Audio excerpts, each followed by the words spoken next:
Good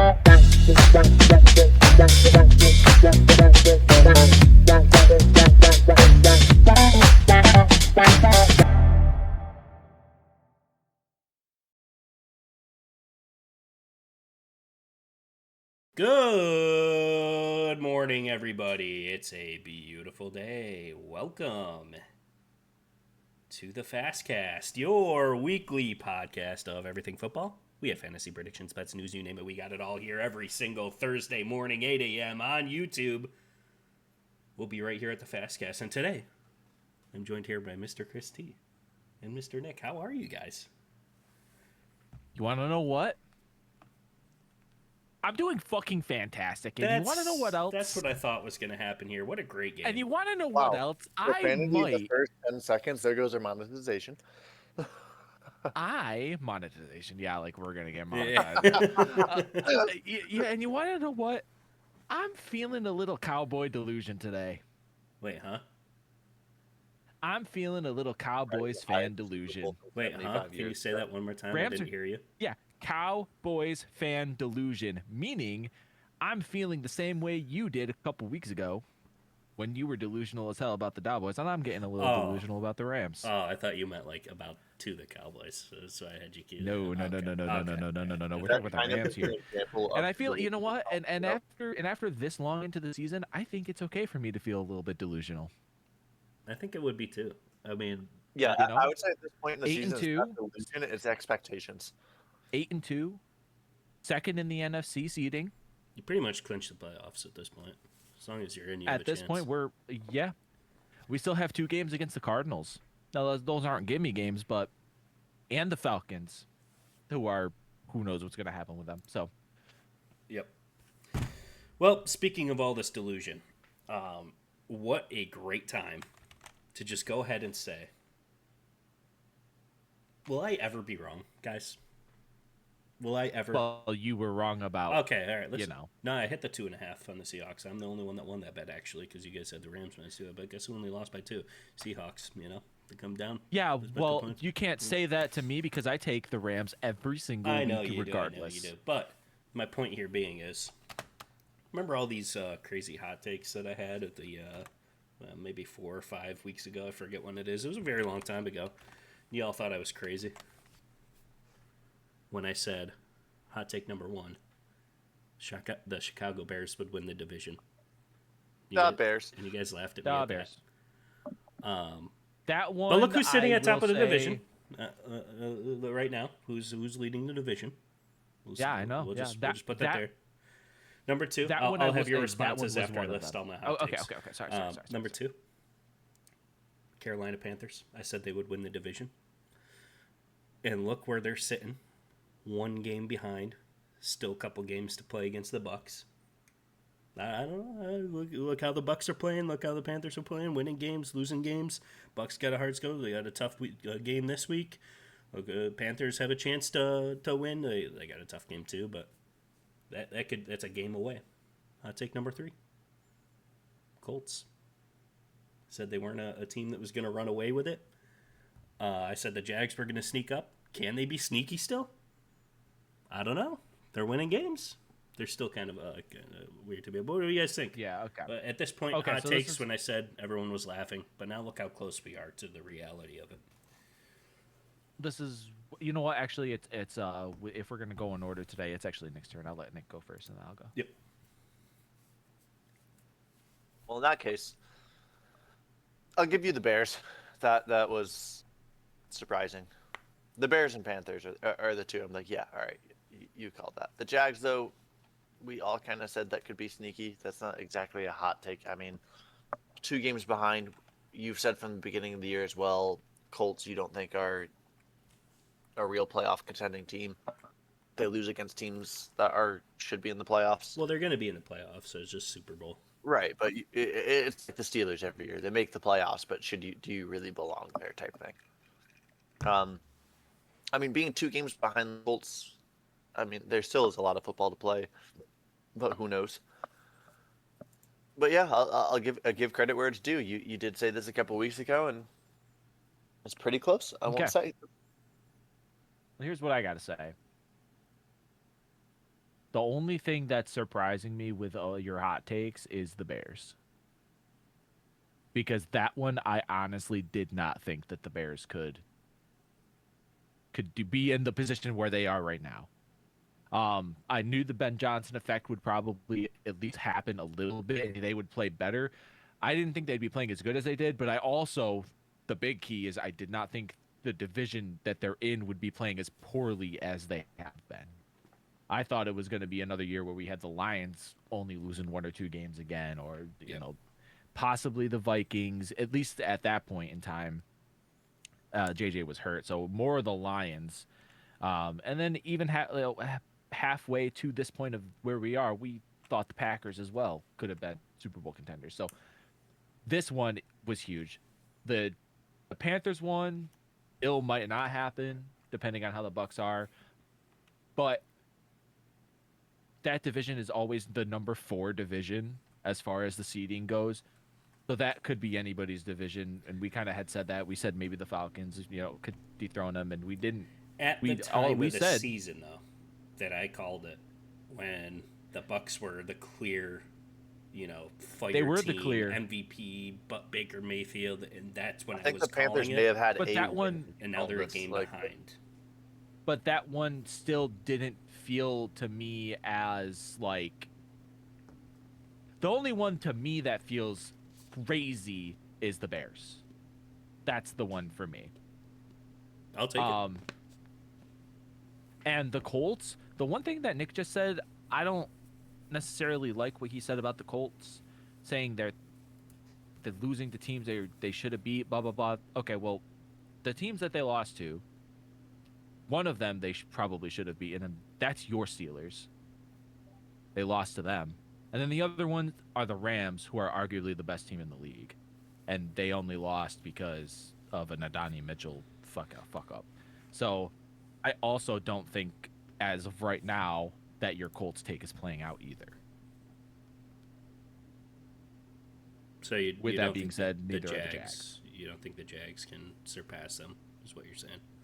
I do not think the Jags are going to surpass them. I don't even think the Jags make the playoffs at this point, to the end of the season. I'm going to hold true to my hot take just because I had it so long ago. Sure, I still think they can pull it of out. course. Still think they can Of course, you kind of have to. You stuck it in, and you kind of have to do it. The Colts the Colts have to play the Chiefs and the Jags twice. So, and they play the Seahawks, and they play the 49ers. Their season is about to get hard. Well, we'll see what they're made of. We'll see what they're made of. That's for sure. Yeah, exactly. Speaking of these this high is where- top elite tier teams, at this point of the season, what do we got? Like 5 weeks left, something like that. Six games left, Including this game. including this game. This we have week coming up? 6. We're right? in week 12. We're in week 12, and there's 18 weeks. So, yeah. Yeah, 6 games. That's not a lot of time, to be honest. With this short amount of time of football left, who is your number 1 seed in each conference? AFC, NFC, one team each. No, well, these guys can. Let me hear a clear, solid pick. Number 1 seed, who's going to get the bye the first week of the playoffs. Are you going to go first, or? Mr. Nick's going to go first.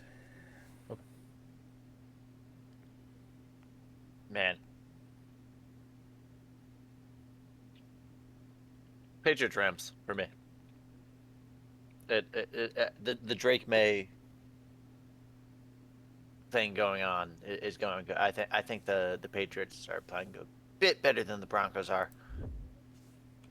I think they end up winning that division even, which is weird to say that the Bills aren't winning it, who I still have as my Super Bowl hopefuls. I think it's the Patriots clear for the AFC. And excuse me. Christie said it himself on his Rams delusion of them being the best team in the NFL. They look like one of the best teams in the NFL. I mean, the Eagles are getting the Chiefs effect this year, calls going their way, and the damn false start on the tush push every single time not being called. And because I think the Rams are the better team, they'll take the 1 and have that bye.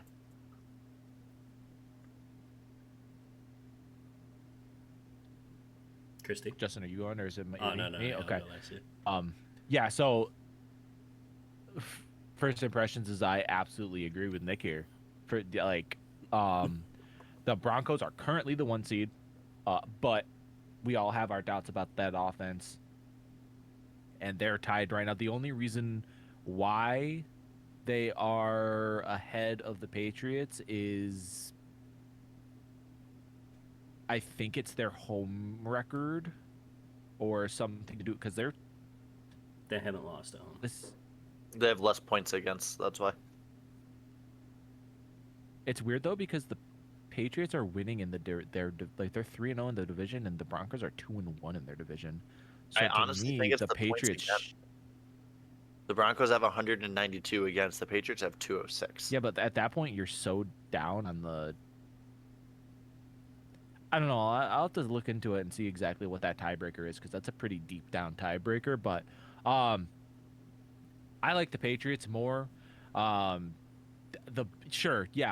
6-0 at home, great. But you want to know what's good?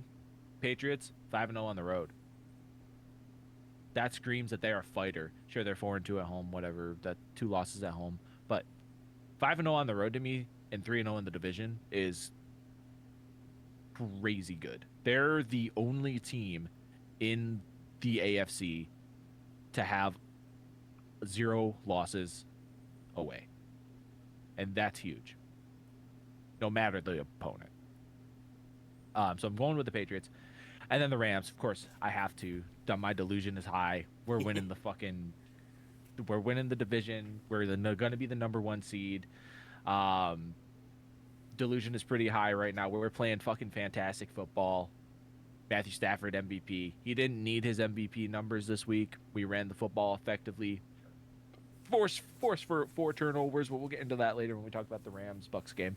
So yeah, that's my picks as well. Well, here's what I have. Yep. NFC. Unfortunately, it makes me sick to my stomach. Eagles. You're gonna say the Eagles, yeah. I'm gonna say the Eagles. Yeah. Yep. I don't see him losing the spot. I don't know at this point who they're going to lose to, looking at the schedule. And they got the spot now, and I don't see him losing it. So unfortunately, I have him going 1 seed again. In AFC, I neither have the Patriots, nor the Colts, nor the Broncos. You got the Bills coming up. Give me the Bills, number 1 seed, Yeah? winning the number 1 spot in the AFC. I don't know if you could call that a hot take or not, but yeah, I see all. They're these only 2 teams. games back, so Yep, not really, but that's why I said I don't know if you could call it or not, but yeah, being the Patriots at home though, would you guys consider if they had the 1 seed a disadvantage to them, being that their only losses in the year at home? no. The losses that they faced, so their only 2 losses, happened early in the season, literally week 1 and week 3. So I think they were still figuring things out a little bit those first few weeks. And now they're just on and now they're just on a tear. I mean, they've won 8 straight now. Yeah. So, they lost to the Steelers and they lost to the Raiders, which I mean that Raiders loss is it's kind of crazy when you think about how the Raiders are right now. And then they lost to the Raiders then, but that's just kind of thing that happens in the NFL. It was week 1, and then week 3 they lost to the Steelers, and that's when the Steelers were playing fucking good football. Yeah, they should First get back couple to weeks that. of the season. They should do something like that and get back to it. Yeah, I agree. All right, speaking of the Bills, are they saved? We're going to Thursday Night Football, prime time. Bills visiting the Houston Texans. Are they saved? Are the Bills back? I think you know my answer, having a pick coming out of the conference. But maybe we'll hear from you guys as you make your picks on this game. Give me the Bills -6 away at Houston. They are back. I think they are. That game, the battle of the shootout, that's the Bills we kind of know. And they got back to kind of running it. They let Josh Allen sling it, running in for touchdowns, throwing for touchdowns. That looks like the offense that we know from the Bills.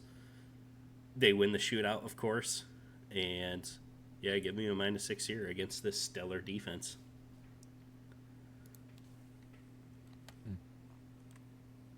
Well, I mean, the Bills did 44 points is definitely something like nothing to look away from. I mean, the Bucks team has its problem. The Bills have been having its problem. But I have to go with it from the request of the celebrity pick to start for me of this week of football. I'll be taking the Houston Texans whoopsie daisy money line as my celebrity pick from a Bills fan saying, I promise the backup quarterback will be our defense.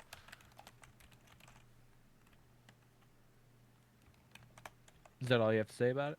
That's all I have to say on that. I'm just going Okay. off the celebrity pick. And, So here's what I have to say. They're gonna win the game. I'm gonna take the Bills -6, but I still do not think that they're back. I'm pretty sure Josh Allen is incapacitated right now because of the fucking weight that he had to carry to get them to that victory. Like, Josh Allen had Isn't to that what he literally always has to play. He played like a 17-time MVP. Like, that's no exaggeration. If he had even an ounce of help, then they might have scored 80 points. But I don't trust anybody else on that team. And right now it looks good. They beat the Bucks. The Bucks are struggling right now. We've been talking about the Bucks struggling. We're going to continue to talk about the Bucks struggling because you think the Panthers could take that division, right? I do. Great win for the Bills. I'm not going to try to take that away from them, but to say that they're back, I need to see more from the rest of the team. They let a fourth string running back run for 106 yards and 2 touchdowns. I mean, I need to see something better than what I saw against this Bucks team. Scoring 44 points is awesome, but Josh Allen should not have to have 3 passing touchdowns, and 3 rushing touchdowns in order to blow teams out of the water. Like, he needs help around him. And I know that's been the consensus for a while, that like Josh Allen doesn't really have the help, which is why he won the MVP last year. Sounds a lot like the Cowboys for some reason. So it's just not. Well, I mean, Dak has the help.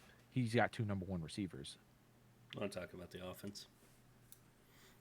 But yeah, it's just, I don't think they're back yet. I'm going to take them to win this game because I don't trust that. I don't trust that Texans team either. But less. I trust that team less. So, especially with a backup quarterback. Yeah, especially with a backup quarterback. Points are spread. Yeah, sorry. Bills? The Bills -6. Yeah, I'm taking the Bills -6. Yeah. Beautiful. By the way, Sorry, in case that was a anyone long was wondering, rant, it does happen to be 10:29 right now. Okay, yeah, let me make sure this... We're a little behind pace. That might be my fault because of my sandwich. I apologize. I went on like 3 tangents already today, so I blame myself a little bit for Yeah, we started with a couple of things to talk about, too. It got us going a little bit. But, all right, let's head on to the next game.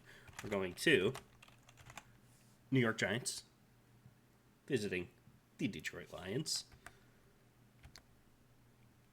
Yeah, the Lions just don't lose.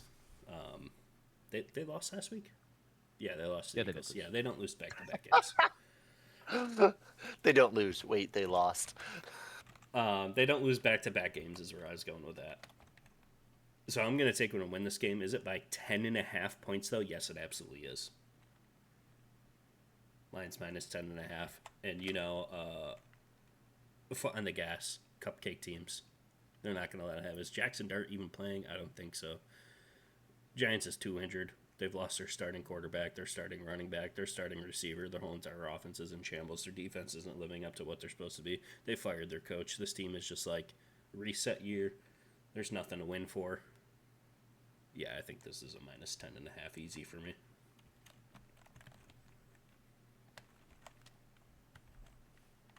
Ditto.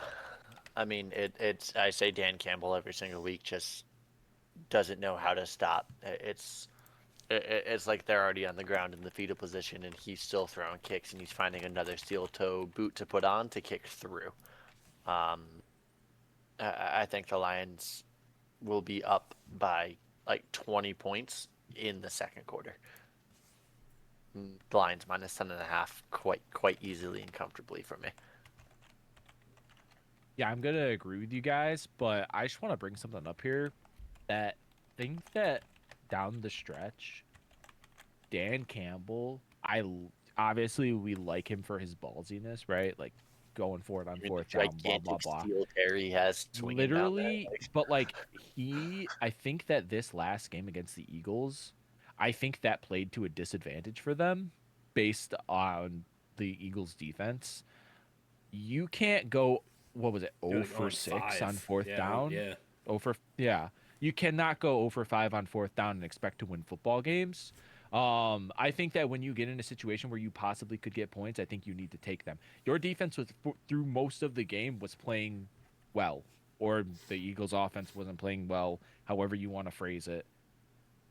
I mean, the fact that the Lions were still in the game up to the end of the game, with like 5 starters out in the secondary, that's insane. And I think that's on Dan Campbell to play it a little bit safer. And maybe you win the football game if you play it a little safer. But Yeah, losing those fourth downs, field position, losing 3 points every you come Yep. down, 0 for 5. Yep. Yeah. But I mean, that's just belief in your team too.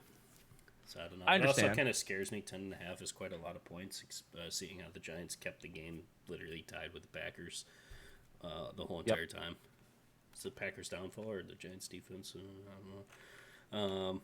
Yeah. All right. Let's move on. We're going to the next game, which happens to be the New York Jets visiting the Baltimore Ravens. Holy jeez, Yeah. this is a minus 13.5.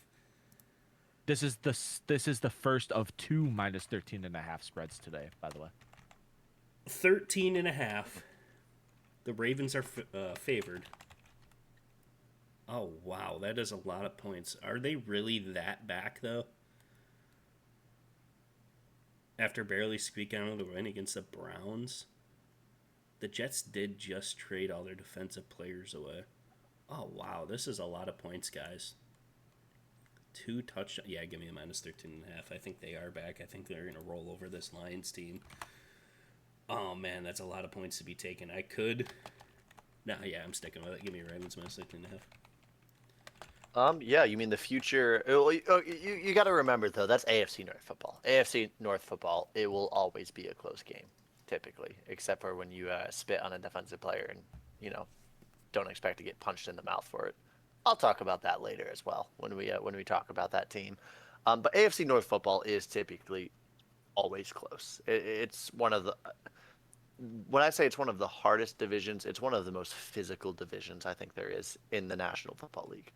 There's always a fight. There's always back and forth. I'm trying to take the other player out of the game. So that's why I think that game was a little close. But the Jets are not AFC North football. The Jets are a very sad organization, and 13.5 is more than doable for the Baltimore Ravens. Cool. Yeah, I'm just gonna agree with both of you guys, and heavily agree with what Nick just said. AFC North football is fucking smash mouth, crazy, close games most of the time. They play each other twice a year. They know what they're gonna bring to the table.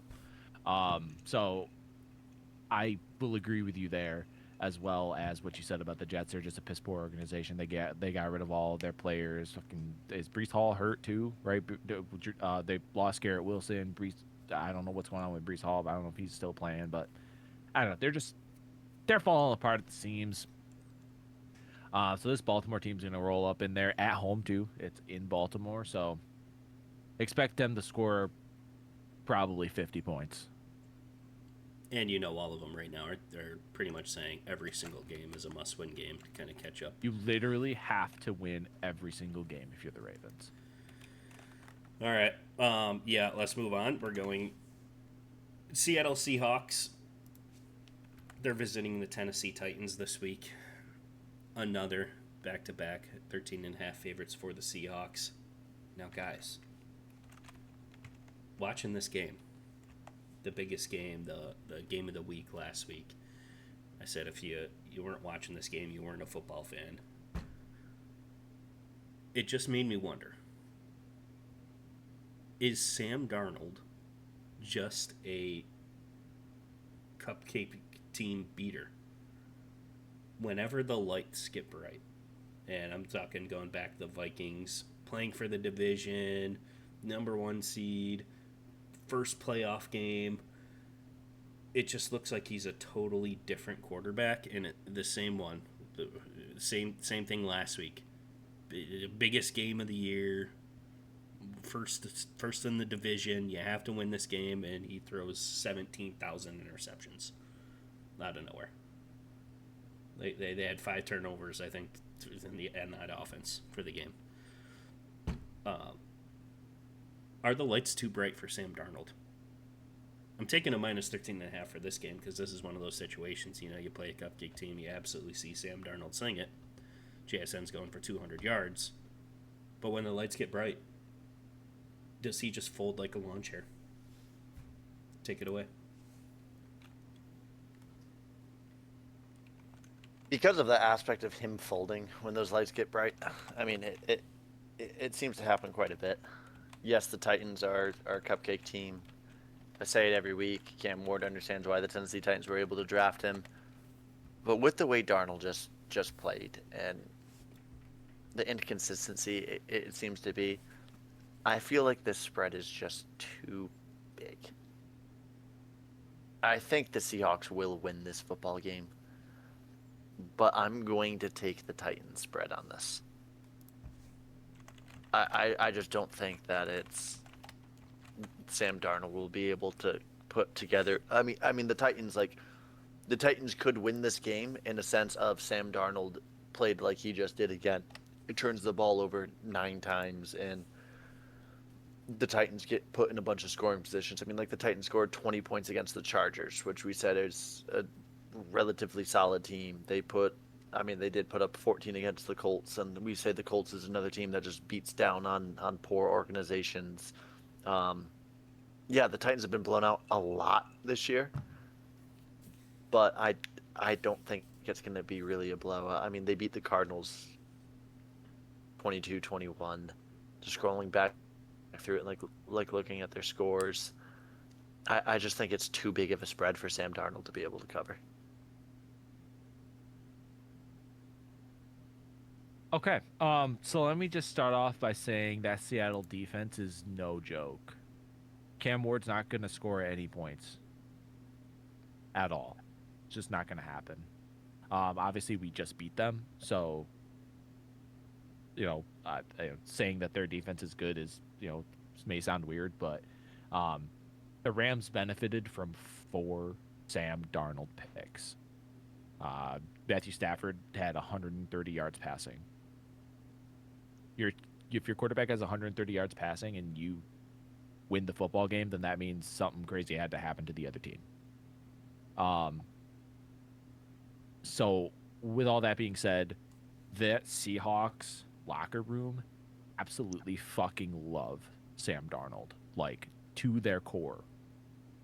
I think they have a lot of faith in him, and I think he's going to pay that back this week in dividends, and probably they'll blow the Titans out by 50 points. So give me Seahawks minus 13.5 for this game. To speak on Sam Darnold and to talk about him as far as, are the lights too big?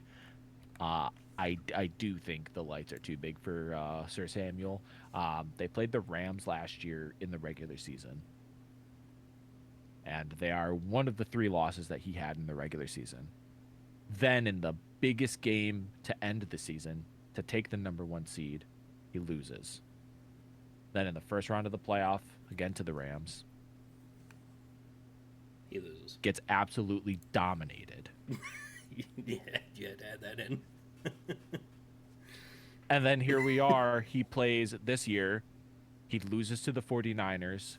He loses to the Bucks. And now he loses to the Rams. Those are 3 playoff teams. The only team that he beat this year that you can kind of consider maybe a playoff team are the Steelers in that week 2 matchup. Other That's than exactly that, what I was wondering watching the game too. none of the teams he has beaten are playoff contenders right now. So when the lights are bright, Sam Darnold can't see, and he throws 4 picks. Amen. And that's just how he is. We're moving on. We're going to the New England Patriots and the team that Nick wants to talk about so very much this week, Cincinnati Bengals. Bengals are at home. They're the dogs. Plus 8.5 for the Bengals at home. Man, do they cover that? They absolutely do not. Give me the Patriots minus 8.5. Like we're saying. No Jamar Chase. No Jamar Chase. He failed that appeal. He did appeal it. And it got failed denied. Oh, yeah. It is denied. He is forfeiting $500,000 because he decided to turn into Haktua on Jalen Ramsey and then try to paint himself out as a victim. Yeah, well, he appealed it because he was thinking there was no video evidence when, if you saw the video, it's good. Clear cut and dry. The whole suspension was based off of that video. Yeah. That's why he got suspended. I mean, the absolute kahunas that man has to have to go into the game, the post-game conference, and be like, nah, I never opened my mouth to that man. I ain't spit on nobody, and smirk. You see, oh, he just didn't like the things I said to him. Must have rubbed him the wrong way. You see me get punched, though?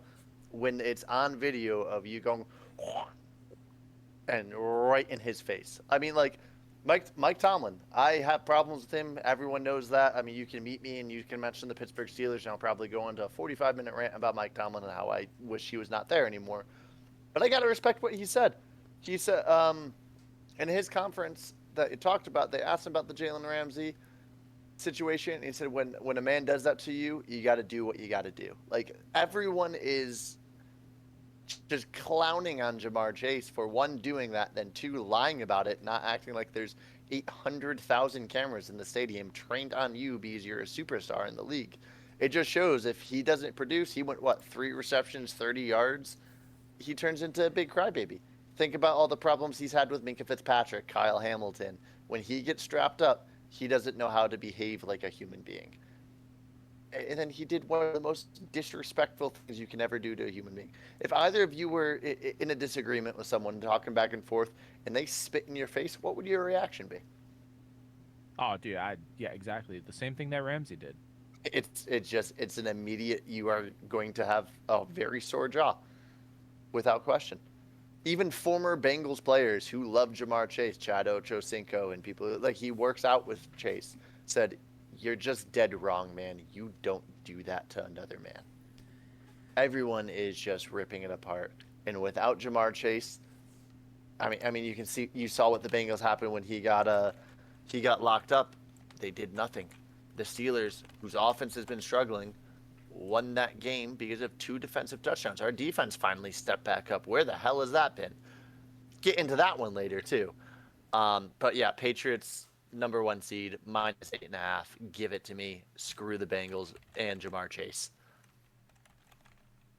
Yeah, I don't think it's a good look at all for your star quarterback or star wide receiver to be doing something like that and then to outright lie about it. I feel like he probably should have just taken the Jalen Carter approach from the first game of the season and just apologized for it. And, like, it still doesn't look good, but at least you apologize, right?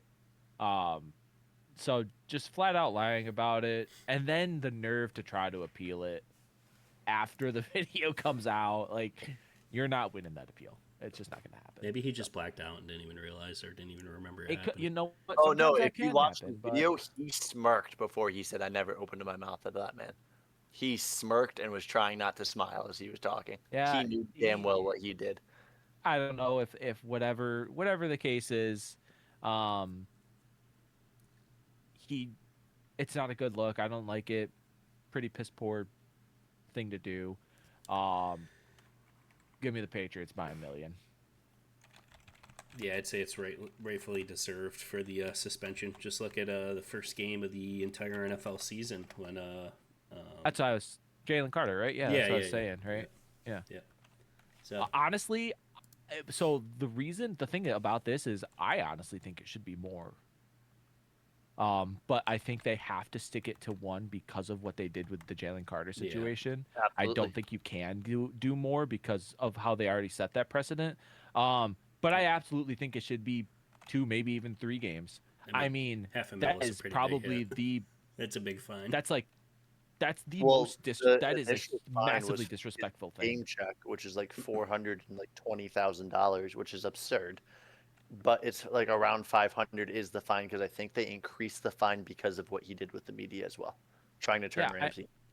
like it's just the most disrespectful thing that you could do Yeah, to it's someone. horrible. Yeah, if someone Needs spit in my face, I'm going to it prison needs that it night. needs 2 or 3 games. It needs 2 or 3 games to me. But that's just my opinion. All right, let's move on. We're going to what can be almost considered as probably one of the games of the weeks. Indianapolis Colts going to Kansas City. Speaking of Kansas City, chat, are they Chiefs. cooked?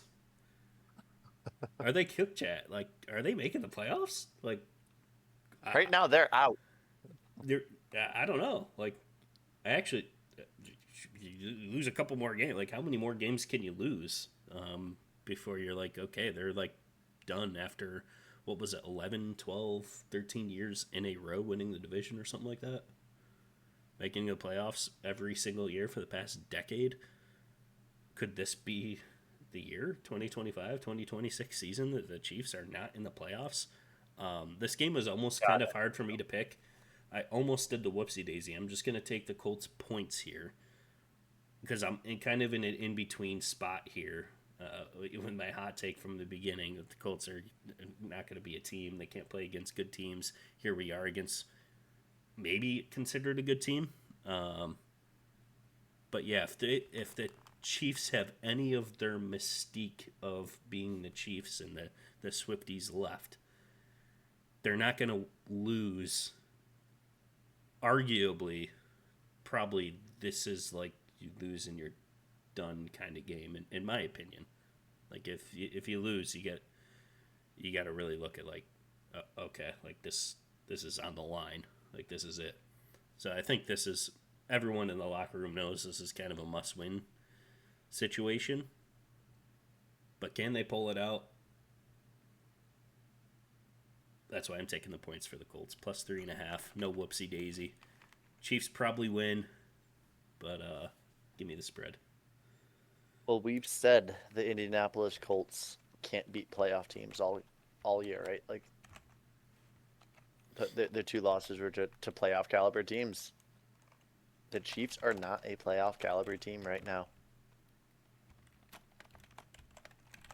Give me the Colts, whoopsie daisy. They're gonna walk into Arrowhead and they're gonna stun Patrick Mahomes and start putting the nails in the coffin. That's gonna be the end of the Chiefs dynasty for at least this year.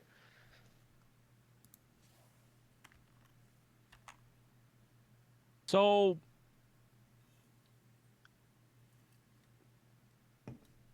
no.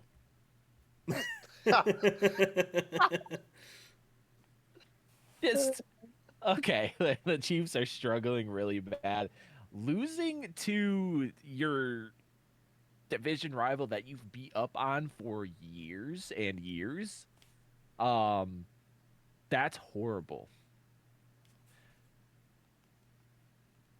I don't think Patrick Mahomes is going to let something like that happen again.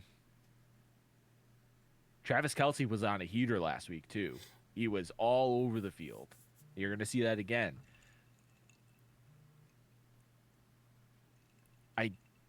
I do not think that the Colts are going to be able to beat this team.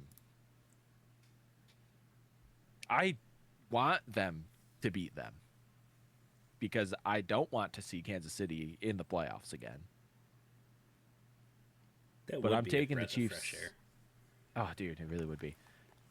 So, give me the Chiefs to win the game. Yeah, I mean, yeah, take the Chiefs minus 3.5, whatever. Yep. Yeah. Cool. You know what I thought was kind of weird too? That Bo Nix outplayed Patrick Mahomes somehow in that game. He Didn't think did. that was ever going to be I know possible. we've been talking about Bo Nix, and that was a thing for me. I was gonna bring that up. Yeah, I mean Bo Nix played well. Yeah, He played well in a prime time slotted game, really, kind of weird against a seeing team that's gone to the Super Bowl last 4 years in a row. So, yeah, very weird seeing that for me. Let's go to a division matchup.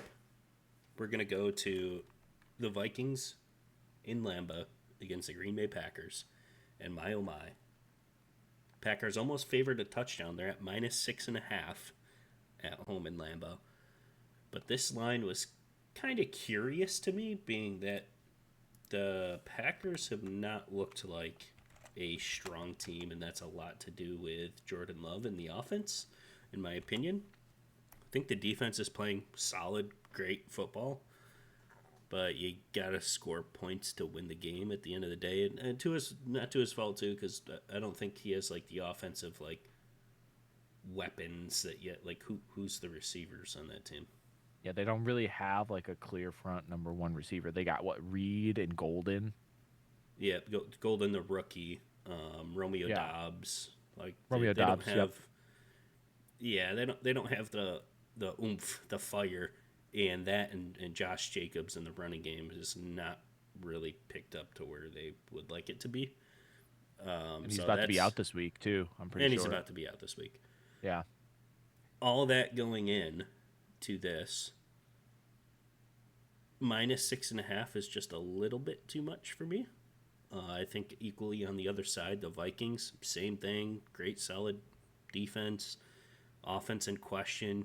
Can JJ really get it done when things need to be get done? That's also. It seems like a lot of quarterback questions for me for a lot of teams. But yeah, I'm going to take the plus side of the points for the Vikings. I do think the Packers win the game at least. But by almost a touchdown, division game, I think it's going to be kind of close. So give me +6.5 for the Vikings. I mean, I don't think you could have said it better, Justin. The big thing for me, if you go through the history of me making picks as well, divisional games are. If it's more than a field goal spread, I'm probably taking the points, and that's exactly what I'm going to do in this sense as well. In a sense, the Vikings are only technically 3 games behind. It's a stretch, but they technically can still make a push and get into the playoffs, and they're in the every game must be a win now to even have hope. So they're going to be playing for everything in this game to try to give themselves that chance to be able to climb up the division a little bit. I mean, like if they win this game, the Packers lose this game. I mean, we took the Lions winning that, dropped the Packers to 3rd in their division, and so on and so forth. If the Packers go on a little losing spell, or the Lions or something, if the Vikings start putting games together in this later half of the season, it could be a close run for the playoffs. So I think this must be a must-win for them. However, I don't think they will win this game. I think this is going to be pretty much in my mind. If the Vikings don't win this game, they have no hope for the rest of the season. So I'm going to take the Vikings points because they're going to try to do everything they can. And then, of course, the garbage time points as well towards the end of the game. It'd be kind of nice if they do win, because I need every NFC team to lose right now. For Yeah. Yeah. You sure do, Packers brother. losing would be great. Get us a little Yeah, closer. I don't like either of these teams. Both of them aren't playing well. Packers offense has looked abysmal the last few weeks. I mean, they should have blew the Giants out. I know the Giants have a decent defense, but like they play down to their opponents. Very much so. They've been doing that all year long. And I don't see anything changing this week with that. Especially being out their star running back, literally like the one thing that supposedly drives them through the games, you know. So I as well will take the Vikings at +6.5. Have all It's three of us just- ever agreed on the positive points before? Yeah, we did this last I week. don't know. No, we all took a Upset whoopsie game? game. No, I don't know. Yeah, I don't know. Yeah, I don't know. but I just don't. I don't like the spread is too high on a team that is struggling to score. So, yeah. All right, what do you think, guys? Do you think we should go on to the next game? We absolutely should.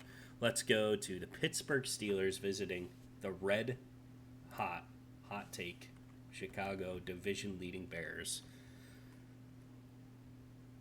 Also for this game, Steelers fans, are we in trouble now? To what we thought was a defaulted division win for everyone in the division being injured. Looks like the roles are kind of switched and reversed here. Is this a career-ending injury for Rodgers? Is he coming back this year? It is. The report came out today, actually. It is a hairline fracture, no surgery required, and there's actually talks of him playing this week. Oh, this week. Okay, cool. Yeah, Yeah, could he potentially wants to play play this this week. Okay. Doubtful. I don't think that's a smart decision if he ever wants to play football ever again. Well, it's his But non-throwing hand, so. right, it's his non-throwing hand as well. Not career-ending. Well, I mean, anything is career, and it's just like his last year, pretty much, no matter what. That's why I say career-ending. I mean, his career is pretty much already done after this year, but yeah, that's going to be a big hit. I think, especially even if he's out for this week. That's a big hit with the Ravens closing in. Easy game for them against the Jets this week too. You're only a game behind. If you drop this to the absolutely firing red hot Bears and you don't have Rodgers and then you're tied, that's going to be a whole different story for the defaulted division that we thought, or at least I thought. The Ravens are right there after a 1-5 start somehow. Yeah, I don't know. It's getting Steelers fans vibes for this one, but for this game, give me the Bears -3. I mean, even with or without, I'm liking where they're going. This team is good. They win those games. Fourth quarter, must have. Last drive, they've been winning them all. The locker room, the like this is the momentum, the faith in Ben Johnson, the whole team is just like seems like we're gonna get it done. And when all odds and when the fourth quarter comes down and we're losing this game and we're gonna have the last drive and we're gonna make it happen. And that's what's been happening with these games. And I see no different here. Give him -3. I've said the whole year the Ravens are going to win the division. As a Steelers fan, I've said it. The Steelers always have a late season implosion that happens. I said in the beginning of the year as well, one of my friends at work is a Ravens fan. Me and him already said in 2 weeks, him and I are just going to be cursing each other out because we're both going to be at work when we play each other. I said in the beginning of the year, the last game of the year, Steelers-Ravens will be for the division. It will be a toss-up between either of the teams. That game will be what decides it. The winner of that game will be the winner of the division. But here's where you're wrong about the Aaron Rodgers aspect, if he's out. Do you want to know why you're wrong, Justin? Rudolph the Red-Nosed Reindeer, even though it's still November Rudolph and it's the not Christmas. red-nosed fucking reindeer will be our quarterback. The man that I think we pissed away when, I mean, he didn't do horrible in Tennessee that year. I mean, he's a good, he knows Pittsburgh ball. He knows the way it should be played. I am confident with him. And I would say if Rodgers is out, I'm more confident that we will win that game with Rudolph in there over Rodgers, because when Rodgers starts playing bad, he won't start blaming everyone else for his mistakes. And man, the defensive performance the Steelers defense just put on. I mean, the stats for Jamar Chase, that horrible human being. The first time we played him was like 16 receptions for like 190 yards and a touchdown. We went to play him again. 3 catches, 30 yards, and he's spitting on people. We stepped up 2 defensive touchdowns, a 70-yard pick six, and a fumble return for a touchdown towards the end. Flacco's getting all over the place. We looked like a football team. And that's what scares me, because every time we start looking like a fucking football team, we shit the bed the next week. Every single time.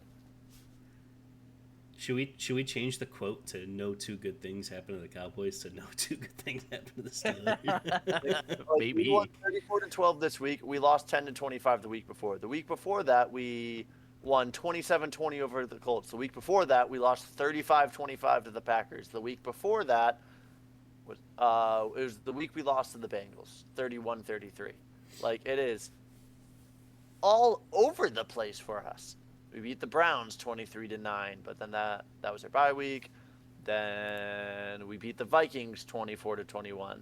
So there's two good things that happened in a row. I didn't know. Oh, we had three things. We beat the Patriots too. That's right. It's all over the place. I can't keep track of it.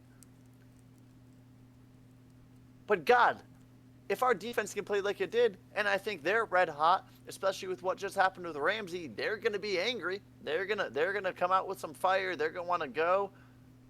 Give me the Steelers, whoopsie daisy, beating the Bears at Soldier Field. Bears. So, Mason Rudolph fucking sucks.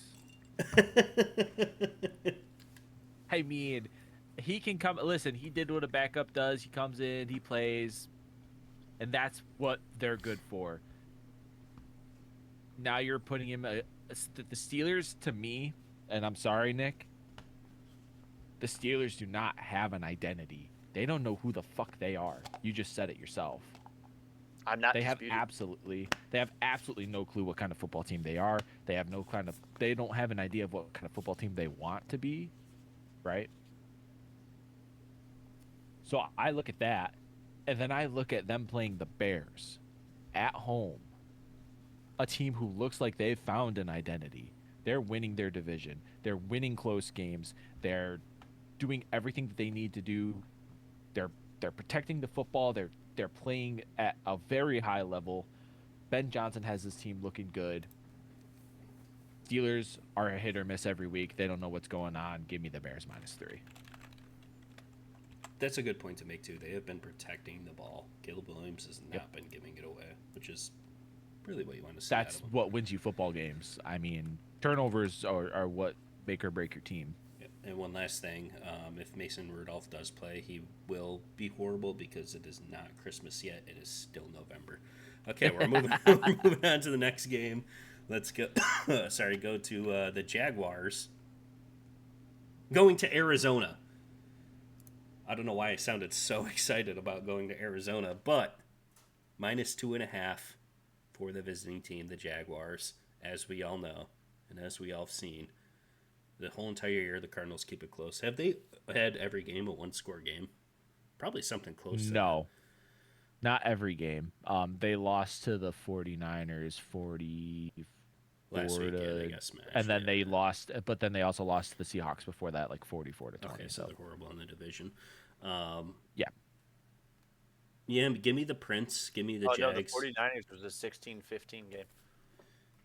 Just this past week, we're talking That was about. That was the first game of the if you look at their literal just loss. Yeah. They literally Yeah, just they lost got to the destroyed. 49ers 41-22. Yeah, they got destroyed. But yeah, give me the Jags -2.5. The Prince is coming back. This is their saving team, or their saving game. They're going to keep the win streak going. The Colts are going to lose. They're going to tighten the gap. I think that's going to be one game behind, right? If the Colts, they'll be one game behind. If this is a win-loss situation. Guess what? My hot take is I'm always right. I'm just never wrong about these things. So yeah, give me the Jags -2.5 to beat the Cardinals at home. Yeah, but to your point, Justin, before they lost to Seattle 44-22, every single loss was a one-possession game. Yeah, besides was that, the Seahawks, and then the Cowboys game were the only non-one possession games that they actually have had all year. Yeah, thanks. Every other. It is the fact. That is a fact. That you are right. These games are the only games, win or loss, that were not a one possession game. Which is kind of crazy to think about with how much football's been played. That only 3 of it is. Just think about if they were on the positive side of that. Yeah, I always see You know that what I thing, mean? the graphic, if every one-score game was reversed and you see the records. I Yeah, think that's they're true. number 1 or whatever. They literally have you would seen probably those be number one. on Twixter? Yeah, Yeah, I have. Yeah. I Okay. saw those last year when the Chiefs every one score game was changed, and they would They're have been like 0-9. one. Yeah. Yeah, they had like a one win. Yeah. But yeah, this week, I mean, I still think the Jags are that sneaky team. I mean, I don't know, Block Up 7 being out, Kyler Murray, is he playing? Is he still out? Does he still have enough time to play that No, horrible Jacoby campaign? Brissett is looking to start again. Yeah, so it doesn't matter that that's even out now. Yeah, give me the Jags -2.5. Mr. Goldilocks is gonna. I mean, Justin said it best. If he's in the game, any team can win, and I think he's gonna help his team to the victory this week. Okay. Both of these teams are kind of just middle of the pack for me. Either team can win games or lose games, especially since Trevor Lawrence is on the field. Give me the Cardinals +2.5 here. I like that a little bit more. I think Jacoby Brissett played really well in a 41-22 loss. He still played very well. He has set the record for the season of completions, 47 completions. 47. Wait, he was like 47 for 55 or something like that, like 80% completion percentage. That's fucking insane.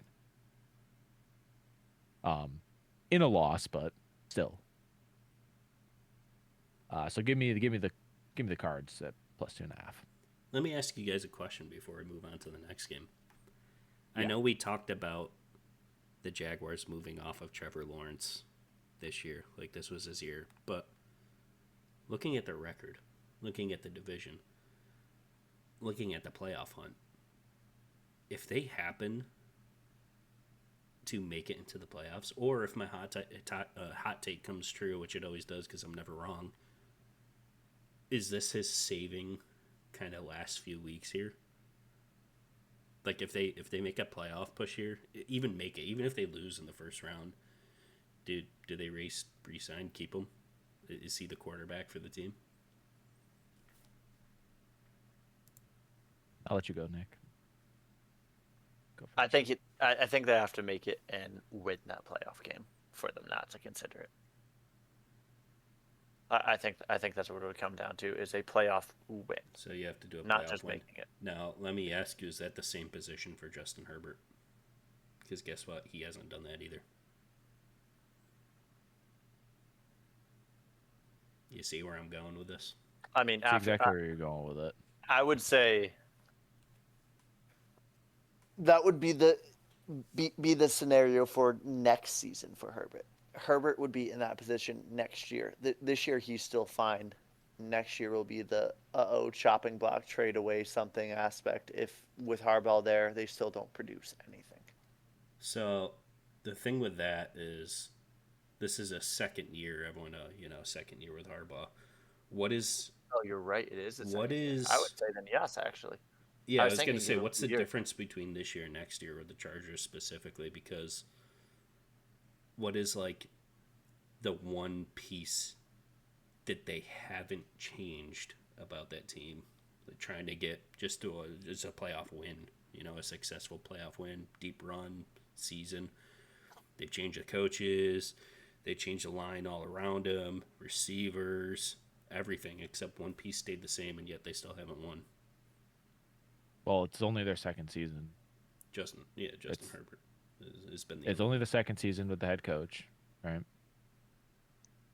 So, we're talking about a Chargers team that is currently sitting at 7-4.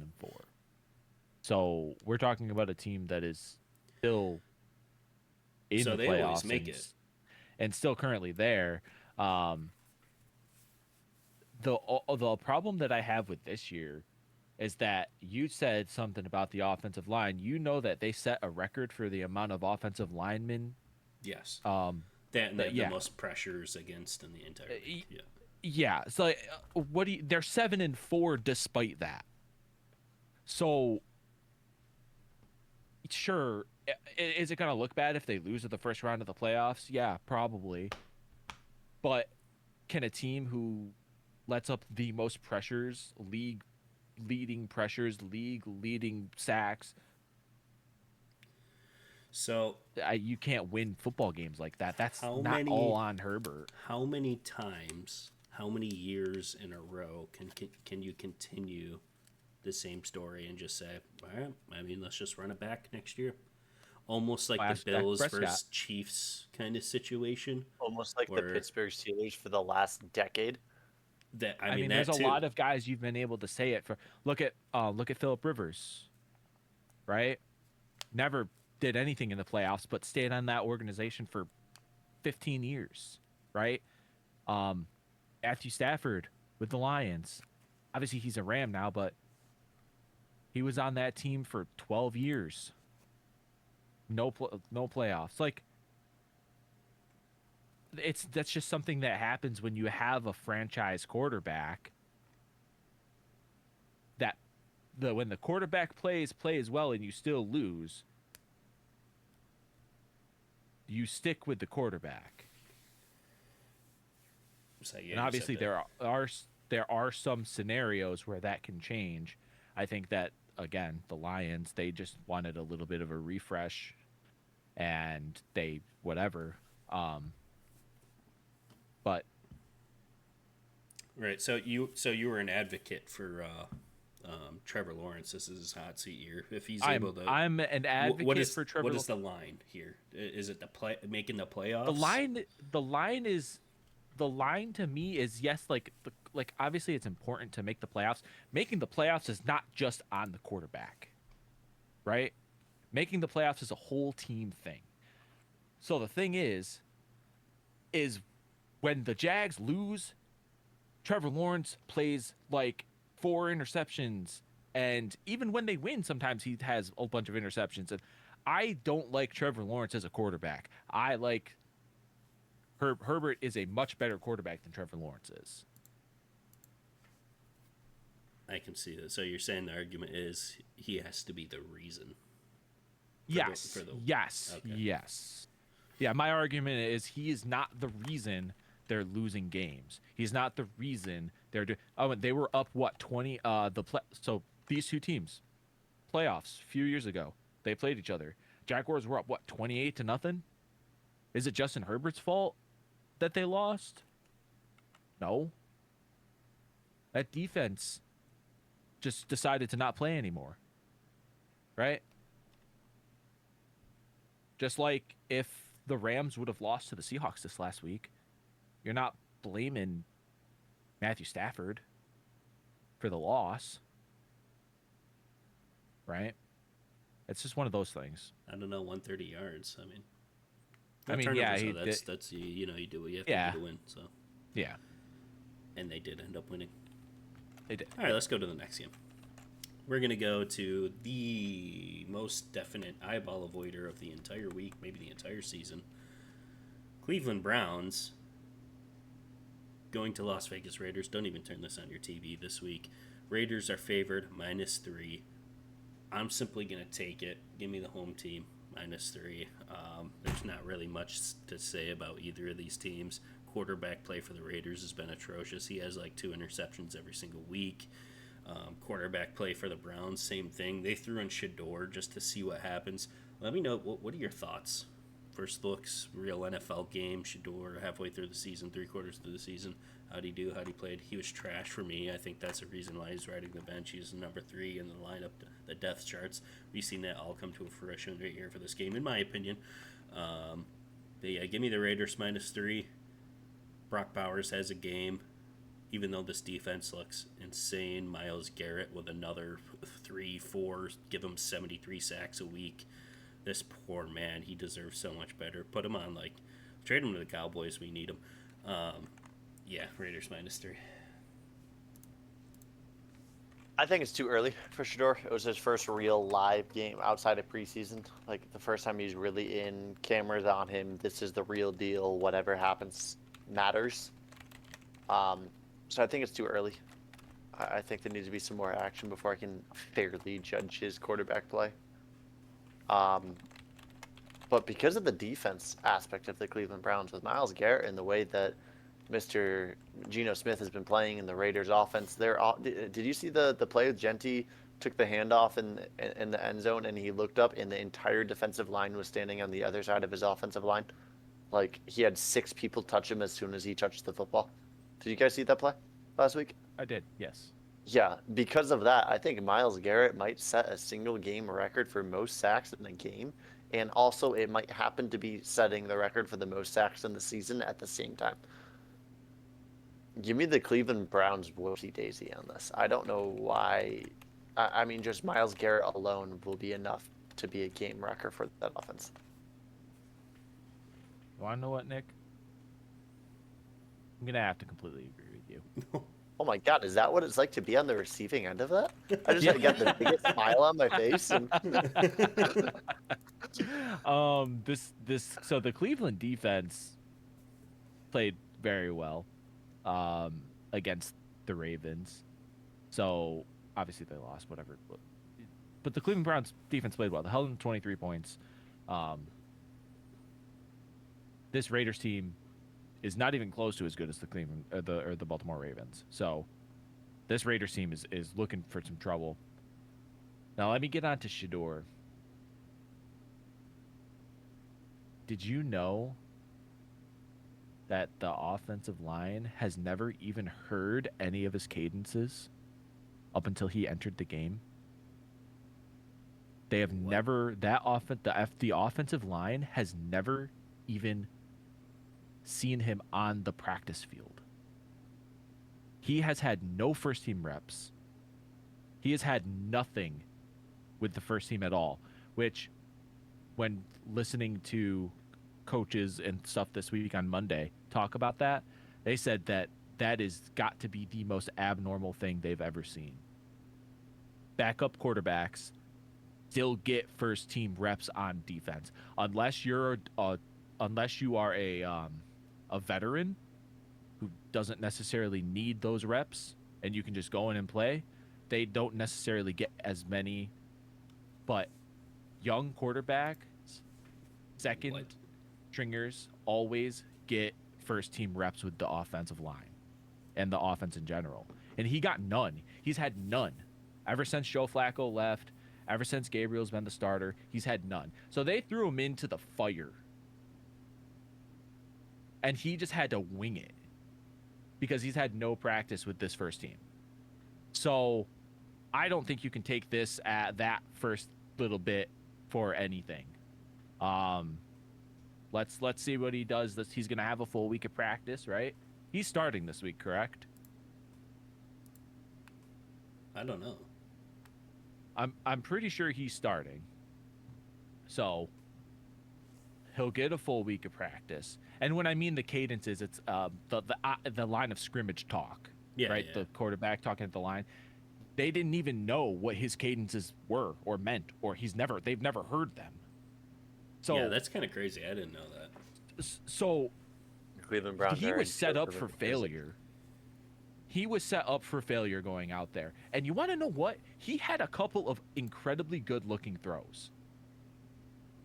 One to the back of the corner of the end zone for almost a touchdown, really defensive play. But the ball was right there. It was in the breadbasket, and he should have caught that. I mean, he had a couple good-looking throws. So I think I'm on the upside of Shedeur right now. But let's give it a couple weeks and see what happens. I agree. Let's see this week what happens. Yeah. All right, we're moving on, and it's time for the game we've all been waiting for. Right? Everyone's been waiting for this one?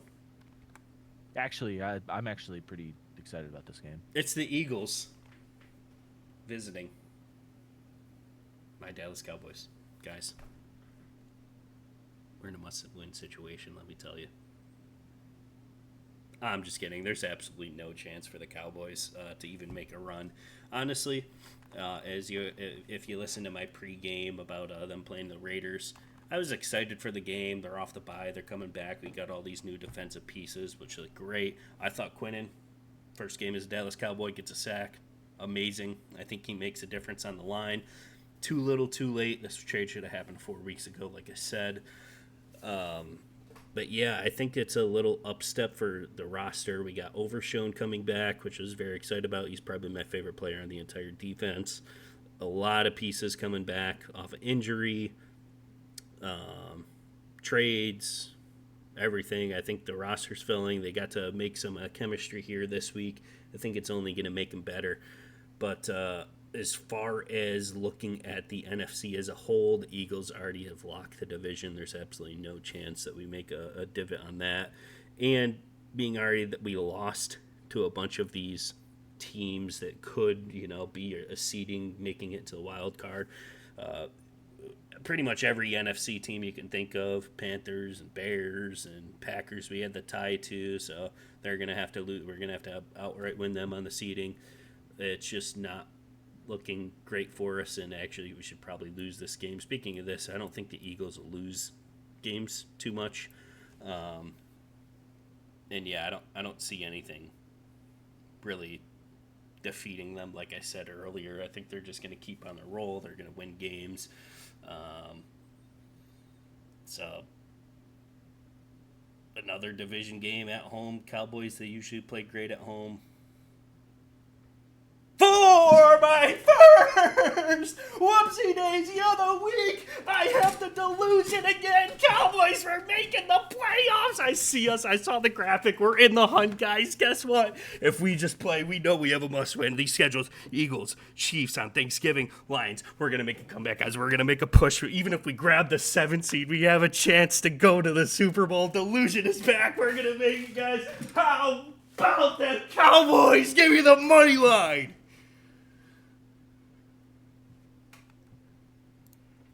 Nick.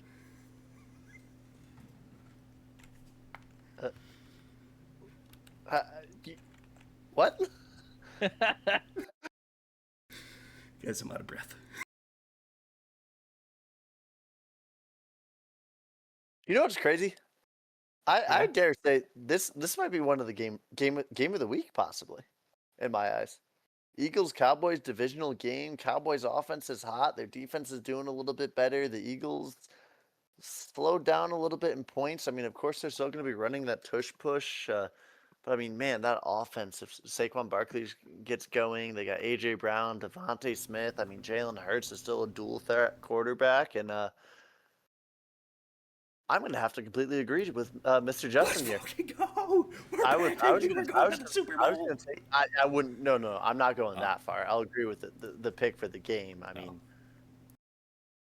because it's the aspect of the Cowboys do have something to play for, and they're actually playing. It actually seems like they want to try to be in not a joke of the NFC anymore. I mean, George Pickens, the only person who has more receiving yards than George Pickens is JSN, who's on pace for like a 3,000-yard season. Pickens is almost at 1,000 yards. He's playing great. God, I wish he was still in Pittsburgh. And I mean, the CeeDee Lamb Pickens combo. I mean, Dak's slinging that thing to them, and they look good offensively. And a head-up offense, I would say, the offense for the Cowboys, in my eyes, is better than the offense for the Eagles because they actually spread it out. They have multiple people that can and will do good. The Eagles just ride the back of the center for the tush push 19 times a game and don't get the penalties called on it. Give me the Cowboys, whoopsie daisy. My arms are in the air like I just don't care. Guys. We're talking about the Cowboys here. The delusion. We're talking about a team that beat the Raiders. We're in the hunt, though. The Raiders. You're talking about them going against the Super Bowl champion. But we're in Broads. the hunt. Philadelphia Eagles, who've only lost 2 games this year. And they're about to lose 3. But we're in the hunt. You know what, guys? I'm going to have to completely agree with you. So, yeah. So, listen. I'm going to agree with you guys. I actually think that this is a game that the Cowboys can win. Does that mean they're going to make the playoffs? I don't know about all that. But the Eagles are struggling right now. They struggled against the Packers. They struggled against the Lions. They're struggling scoring. I think the Cowboys defense got good at a good time right now.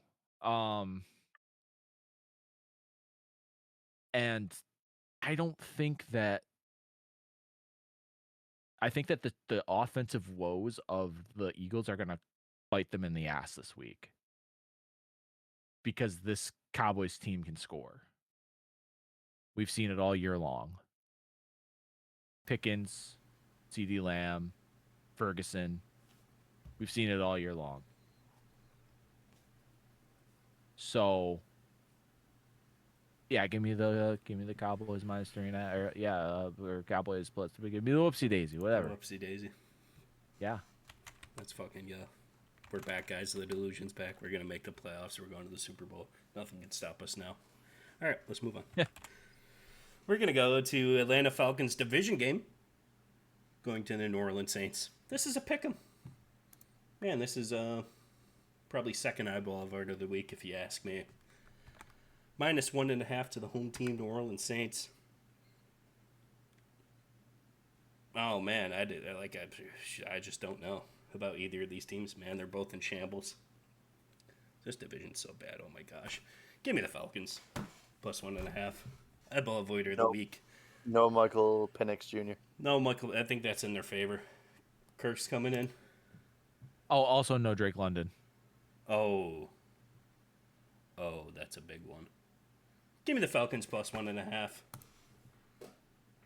The plus on a pick'em?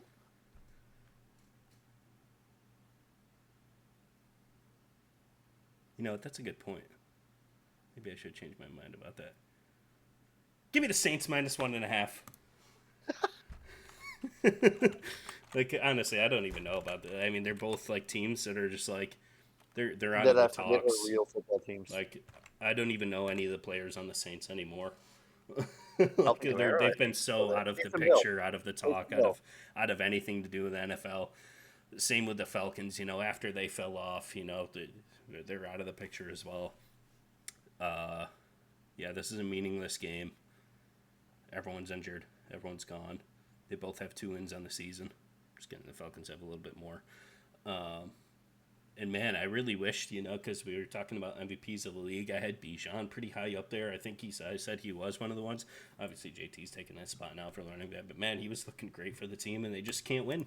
You know, it's like quarterbacks, it's this, injury, that. They win 30-0 against the Bills. Or the Panthers, rather. And then they just, there's something not right with either of these teams. Since you flipped my mind and to pick them, I mean, everyone's injured. Really, this game can go anyway. It doesn't really matter, to be honest with you. Saints minus 1.5 just because. I have a quick question for you to rattle off real quick. Yep. Who's the starting quarterback for the New Orleans Saints? What's his name? Who is it? The Rizzler. Is it the Rizzler? Spencer Rizzler. Is he still? Did you see what I did there? The rattle off question. Yeah, Spencer Rizzler, I think is his name, right? Yeah, I think so. And the fact that we have to question that says a lot to me. The fact that we know Kirk Cousins is going in the game, Bijan's still there. Yeah, no Drake London. Just because I'm almost like a it's okay, not okay. Just for terms of the other perspective, give me the Falcons money line. You know, I was on that too until you changed my mind. So I'm glad you picked the other way after you changed my mind in that direction, just to pick the other pick. Yeah. No. I took the. Well, I meant in the sense of the money. I know, not the point. So. Yeah, I was like, oh, you're just not going with the money. Yeah. I'm gonna agree with you, Nick. I think the upside here is for the Falcons. Do you want to know what's really good for the Rams in this scenario, though? Draft pick. Did you know that the Rams have the Falcons' #1 draft pick next year? Yep. That's great. And the Rams are he said that's the Rams great. are an 8. The Rams are an 8-2 football team. And they're gonna have a first from the, yeah. We're gonna have a top 10 pick. That's pretty fun. That's fun for me. Yeah. So Kirk Cousins, Bijan, no Drake London, but I don't think that's gonna be a problem. Again, it's a pick'em, so it could flop either way. But yeah, I'll just take the money. Falcons it is. All right, guys. Guess what? Oh, never mind. This is Sunday night. I was going to say we've arrived at the last game, but we still got 2 more games to go through. This one is Sunday night primetime game. Possibly. Actually, you know what? I'm gonna put it as. Yeah, what was the other one I said? Colts Chiefs. Well, we'll put them both I- up there. I This could wouldn't be say game of this the one week. is. I wouldn't say this one is because of the way the Bucks have been playing. That's fair too. But we all know what they could be. But they're not. It's like saying I could have bought Bitcoin when I was 2 years old instead of learning how to speak. Yeah, it's a little different. We know how they can play. Is basically what I'm saying. They're too beat up too, but yeah, this is a huge line. -6.5 for the home team. Rams, Buccaneers coming in. Don't worry, Chris. I already have your prediction put in, but thank you. Man, this is a lot of points. In the Bucks, you do know they are like, we're gonna have to win this game. Will they? Absolutely not. I think the Rams have it on lock. I think they're the strongest team, probably. Actually, in my power rankings right now, unfortunately, I do have the Eagles and then the Rams, just because, Super Bowl champs are there. They don't seem to lose games ever, except for this week against my Dallas Cowboys, because we're back and we're going to the Super Bowl. Give me the points for the Bucks, though. I think it's kind of close. Kind of a close game, but give me the Rams win, +6.5 Bucks. Rams are playing great. I mean, Chris deserves some delusion here. You know what, Justin? I have to completely disagree. Completely disagree? I'm going Rams -6.5, winning by a touchdown. I think the Bucks are just a little too beat up for this. I mean, the Rams are playing really good football. I just think it's that the aspect of the injuries, they just won't be able to hold on to it, and the Rams are gonna run away with this game a little bit. Yeah. I mean, you already know my position here. Rams -6.5. I honestly is thought Bucky you were just gonna Irving say yeah, and that was it. Is Bucky Irving back this week? I feel like we ask that every single week. I do too. I finally looked at fantasy football for the first time in like 6 weeks, and he's listed as questionable with points to score, so it's a possibility. Okay. I feel like it's probably him every week. They're the last expecting few him weeks. back. Is what it says. Okay. I don't know if that's going to make much of a difference. The Rams have one of the best run defenses in the league, which is a stark difference from what we have been in previous years. It's kind of been flip-flopped the opposite way, where we can never seem to stop the run. So it's been a really good change this year. So I don't even think it matters with Bucky coming back. And then Emuka Boo Boo. He's probably gonna have a decent game. I mean, JSN still had over 100 yards and a touch, so he's still probably gonna play pretty well. But so the last 5 weeks of the season, when we've been blowing everybody out, the Rams have been in a 13 personnel. Which, if you don't know what that is, that's 1 running back, 3 tight ends, 2 receivers. Got to have 5 guys who are, by rule, you have to have 5 eligible receivers. I know that Nick knows that. Justin, you should know that too, but I'm sure. But we've been in 13 personnel with 90% of the time over the last 5 weeks, except for this game against Seattle, where we decided to go back to 11 personnel, 12 personnel, which I didn't quite understand. I mean, if it's not broke, don't fix it. If we are regressing back, we could lose this game, and that's because our offense needs to be able to score. Matthew Stafford is only as good as the play call, right? And what I mean by that is, if the play call comes out and he takes the snap and there's nowhere to go, he is not extending the play. He's not getting out of the pocket and making a second play. He's either taking the sack or throwing it away. So Matthew Stafford is only as good as the play call. And this last week against Seattle, obviously we won, but I don't think that we had the best play calls. 130 yards, not great. So depends on what Rams team we get. Obviously, I'm taking them -6.5, but just watch. It's going to be a lot closer than you think, I think that just goes to like the McVay, the brilliant mind of McVay. It's probably like that you're going to like matchup specific against division. Maybe, could be. I mean, you're changing it for this week because of what? Yeah, all right. We changed it for it. Well, that's my thing. We changed it because of why. Like, we still win because of our defense, but like, if our defense didn't play good and we didn't have those turnovers, Maybe it's the different. We're not moving the football. Different look situation.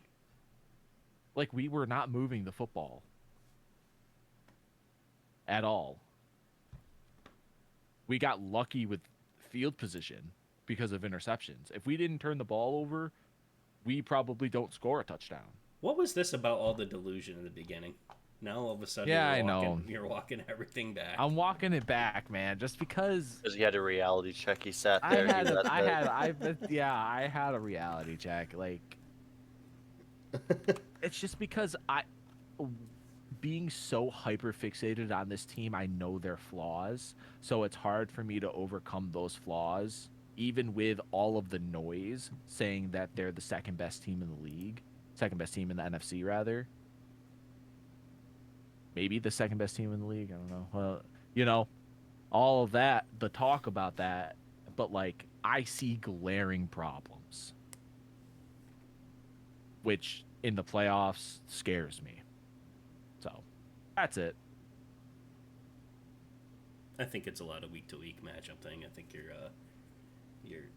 probably overlooking it because guess what? I'm listening to the noise too. I mean, I don't see anything wrong with that team. Okay, we're going on to the very last game, Monday Night Football. Oh, sorry. I'm telling in real quick. I'm so sorry. I just saw this pop up.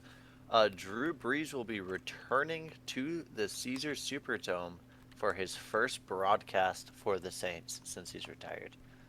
Oh, nice. Yeah, it's fun. That's good for him. Okay, Monday Night Football, Panthers and 49ers. That actually wants me to change my pick. I'm going back and change. Is that able to happen? Is this the first time ever? You locked it in. Yeah, this would be the first time that ever happens. Seeing that news on that, I think the Saints are going to ball out, and the energy is going to be crazy with him in that stadium. And I think the Saints will end up winning that football game. Ladies and gentlemen, for the first time ever in Fasce Cast history, we have a live betting update live on the podcast. A switcheroony, if you may wish. Switcheroony. Nick has changed his pick officially, switching it from the locked-in position at Falcons money line to now the Saints -1.5. Am I correct on this? So you're reversing your lock-in into a now lock-in that you've changed my mind on switching my pick of you did the reverse of Rooney on the switch, picking the Falcons after I picked the Saints, and you changed my mind. I'm back to switching your mind. The Saints are now going to win, in your opinion. You followed along with that. Yes, I will be switching. This is, yeah. Okay, all right, it's happening. Monday Night Football. Panthers, 49ers, -7 for the home team. San Francisco, the favorites to win this game by a whole entire touchdown. Yeah, for my second whoopsie daisy, not even going to sugarcoat this one at all. Give me my hot take Carolina Panthers going into San Francisco, beating this team against all odds. Oh my gosh, no one's going to expect this to happen at all. A huge spread, touchdown favorites. Man, they got people coming back. Brock Purdy, he's looking great. Coming to CMC, how the heck are they going to stop him? Receivers, injuries. Defense is still, kind of big. That's a big part about their pieces missing. But, man, they're a playoff team. They're playing great. The coaching staff is looking great. Play calls are looking great. People coming back. 49ers, Yeah, give me the money line Panthers. I just feel something about this team in my bones about this game. Monday Night Primetime Football. The Panthers are going to go into San Francisco and win this football game. That was a lot of energy right there.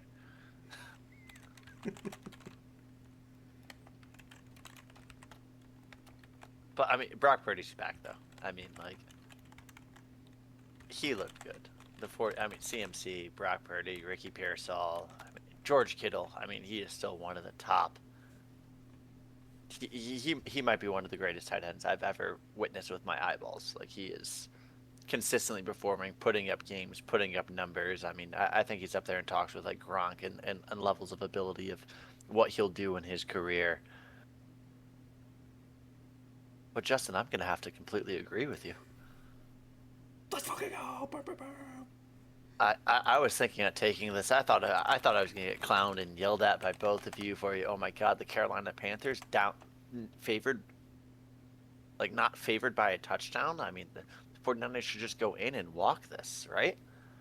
No, I think Bryce Young's going to get in there and he's going to get after it. And I mean, the Panthers are in a good spot. Like, kind of like I said, I'm surprised and I'm pleasantly surprised, and I think they're going to continue on with it. And by God, if I remember correctly as well, then this will put Justin's prediction into accuracy, and the Carolina Panthers will now be leading the division when the Buccaneers fall and the Panthers win this football game.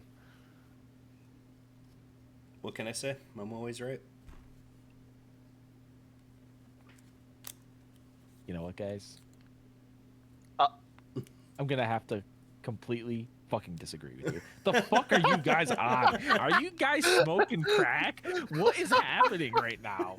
No. I think that was your same reaction when I said the Bears were going to win. No, the Carolina Panthers are not going to go in here and upset the San They did it to Francisco the Packers. 49ers. They just got a fuck ton of people back. Okay? They're high on their offense right now. And George apparently you Kittle is think we are. playing well. Yeah, I do. Brock Purdy's back. Christian McCaffrey is fucking unstoppable. Okay? And this Panthers team, to their credit, has been playing well. Not against this team, they're not. I'm sorry. I mean, I can only take the Cowboy delusion so far. This is not one of those situations where I'm taking the Cowboy delusion too. Oh my God. And I'm not even taking the Panthers points. Like, give me San Francisco -7. By the touchdown. Yeah, I'll take them touchdown. Well, ladies and gentlemen, that was our last game of the week. That was our Monday Night Primetime game, which means you know what it's come to. It's time for everyone's favorite segment of the entire week. It's time for It's Okay, It's Not Okay. And in this week's It's Okay, It's Not Okay, we're going to talk about, is it okay to blame, I know we kind of hit on it a few times in the games this week, to blame the success of a team based on their strength of schedule. You look at the Patriots, you look at the Colts, you look at the Broncos, maybe their defense is riding a little too hard, their offense says I have to score points because it's a little too easy. Is it okay to say that these teams are just like not great, they're winning because of the weakness of their schedule? Or is it the NFL and every win every week is granted, is warranted, is earned, and your record is your record for a reason, and you're a strong team? Nick, take it away. Is it okay or not okay to blame the strength of the schedule? It is not okay. Because at the end of the day, you can control the controllables inside of your organization. There's uncontrollable aspects that can happen. I mean, yes, the schedule is set in stone, but who knows how those teams are going to play out? I mean, look at the example for the Rams. The Rams were the Super Bowl winner, and then the following year imploded. They're rated as one of the tougher teams because, oh my God, they won the Super Bowl. They had a great year but I mean, yeah, they went all in on like 19 players that year. But it is any given Sunday, any team can win. I mean, think if it was last year, it was the Raiders-Chargers game. The Raiders were absolutely doing horrible, and then they put up 52 points on the Chargers. It was like their second win of the year that year. Or the Saints last year of, oh my God, they're going to be a great football game. They blew out. It was what? Unfortunately, I'm sorry, Jess. I think if I remember correctly, it was Dallas, right? It was a huge win against Dallas, and then they were absolute dog shit the rest of the year. So the strength of schedule is a factor, but it's not okay to judge based off of that.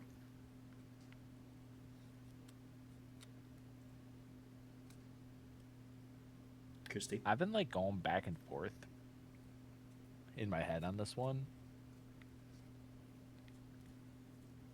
And I think I'm going to go with it's okay. It's yeah. Yeah, I'm still trying to like convince myself to say this. Like, yeah, it's okay. Like, let's not sugarcoat things. Sure, not every team on the strength of schedule list is going to be that. You know, like to your point, the Rams, the year after winning the Super Bowl. But they've seemed pretty close this year to what we thought. And I think it's more of you're not looking at it as we look at the Colts strength of schedule week 1 and foresee them playing well. It's we're looking at them right now and their strength of schedule of who they have played and beaten. They are doing that well because the teams they have beaten sucked. So I think it's okay.